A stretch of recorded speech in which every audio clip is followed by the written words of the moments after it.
I'm still reading through the exhaustive first appendix of the Unholy Consult, but I finished the Aspect Emperor series last 2 days ago. And while I won't speak about the Prince of Nothing, the previous trilogy, very much because it's been a couple of years since I've read it, I did just finish these last four books in a row, and I really have to say that I find it, while entirely niche and extremely esoteric in a lot of ways, like this has to be one of the best fantasy series I've ever read. Just like the sheer like intellect on display by the author. And I'm gonna try to rhyme off some of the most interesting things about this. Something I really find notable. This particularly was the case in the first trilogy, with its like unapologetic to me, um, like borrowing from Dune, just like in how it framed his Kellis's vast intellect advantage over most people. And then to some degree in the in the second set of the novels, particularly in the first one, um, a lot of the subterranean chapters, like centered around Drusus and Mimara, are like so clearly to me seems to be borrowing from like the Mines of Moria. And not in a way where I'm like, oh my god, they're ripping it off. I think there is something to be said for him trying to show that there's like a mythic otherworldliness to this, in that there's I just get some sort of feeling that all fantasy stories are existing in parallel dimensions in terms of his framework. Um and so there is I've read through the series once, and I've read a lot of fantasy in my day, and there's a whole second apocalypse forum, and there's a ton of other literature I could read through in order to understand this more. So I cannot claim to like be some sort of expert on this world, so I'm going to try to go through what parts of it I think are exceptionally strong and which things I sort of had some trouble with.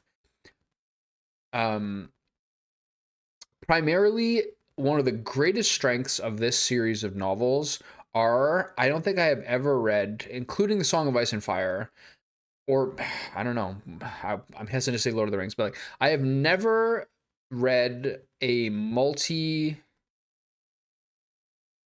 subject fantasy novel series where no matter who the perspective shifted to, I was equally happy to read it. Maybe things with like Esmenet, and Kelmomus in the Endymion Heights, I'm slightly less psyched about for a lot of the novels than the rest, but this is very, very tight in that every single different character's arc, to me, I'm equally psyched to see develop. And that to me is a rare gift in an epic fantasy, where sometimes even if it will lead to something better, in the moment you're like, oh great, like a Brienne chapter. Brienne. I listened to the Game of Thrones audiobooks, and the guy pronounced it Brienne, and I was like, this can't be right. And it still bothers me, but I guess it implanted itself in my head to some degree. That I find exceptionally strong. I also find the ability to draw a portrait of Kelhus without ever using him as the primary character is skillful and intelligent. Um, I also think that some characters, like his son Kelmomus, are like chillingly wrought and like at a Freudian level, like deeply flawed, but still very, very interesting. I think there's like just a delirious insanity to all of the Drusus Achaemean chapters, and I have almost never been so intrigued by a fantasy series where I just cannot wait to see where this is going and what further revelations are coming. Some weak points to this are, as he creates this world, and this is like a brainy guy, he's like a philosophy whatever, he's like not just really a fantasy author. um you are losing a lot of prospective fans or readers by the proclivity for proper nouns and references to things. There's even sequences where the same person is called two different things.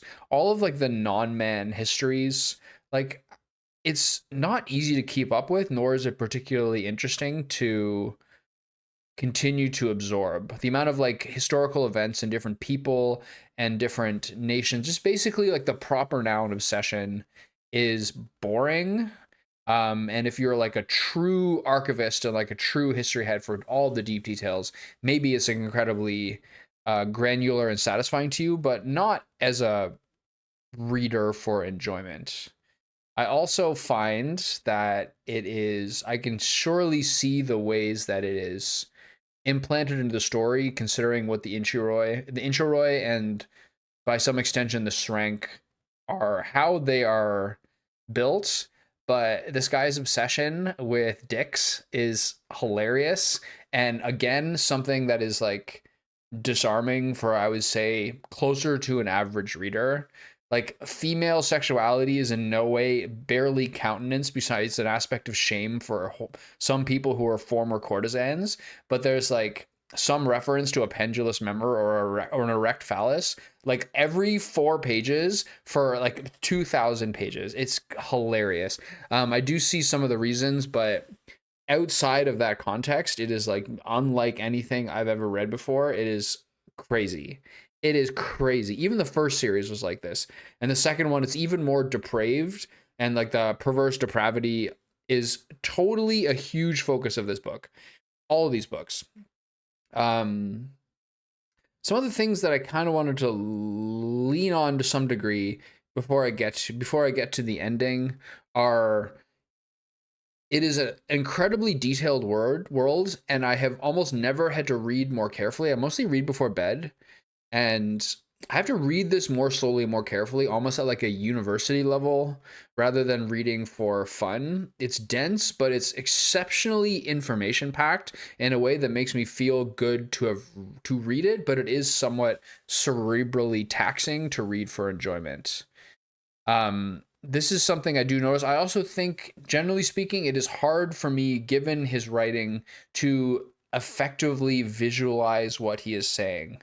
Like, if you ask me now, to some degree, I can kind of get what a non-man looks like, or shrank, but it is not easy. If you look at a lot of the underground segments, maybe places like Ishtarabinth, you can't. It's hard to predict or how to look at what the things are like. Also, the entire Ishtarabinth saga is so interesting and so crazy, and I really enjoyed it.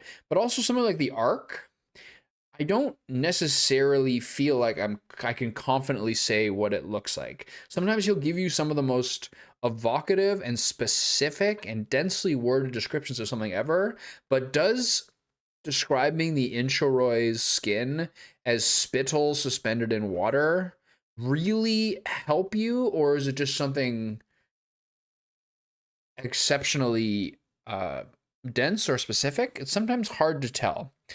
Um, I love the idea of something so exciting as a character like Kelhus, and the will he won't he of what his aims are, and how basically he cannot really be fathomed by most people.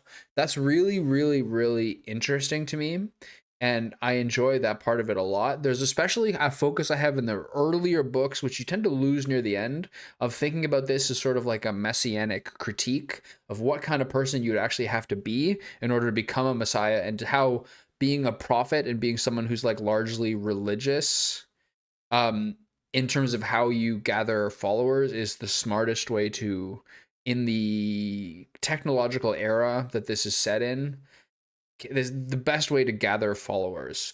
But increasingly by the third and fourth book, you think about this less. As things become more spiritual, they start to focus more on damnation and like the actual nuts and bolts of the supernatural in this world.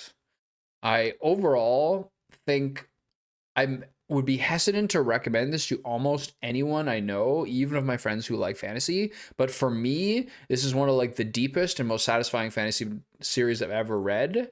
And I will probably now read The Prince of Nothing again, which I read about 2 or 3 years ago.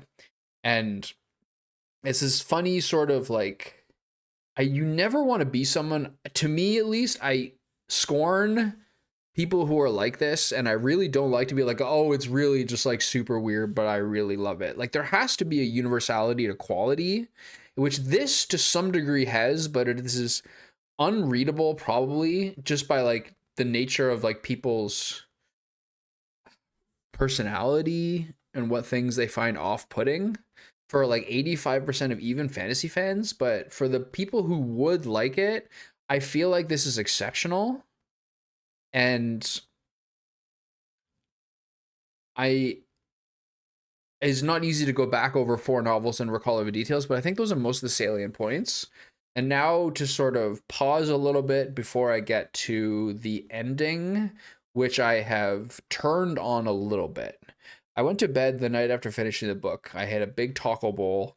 I ate pretty late. I had seen Avatar on Saturday, and so I probably ate at like 8 something. So I woke up in the middle of the night just with like excess energy.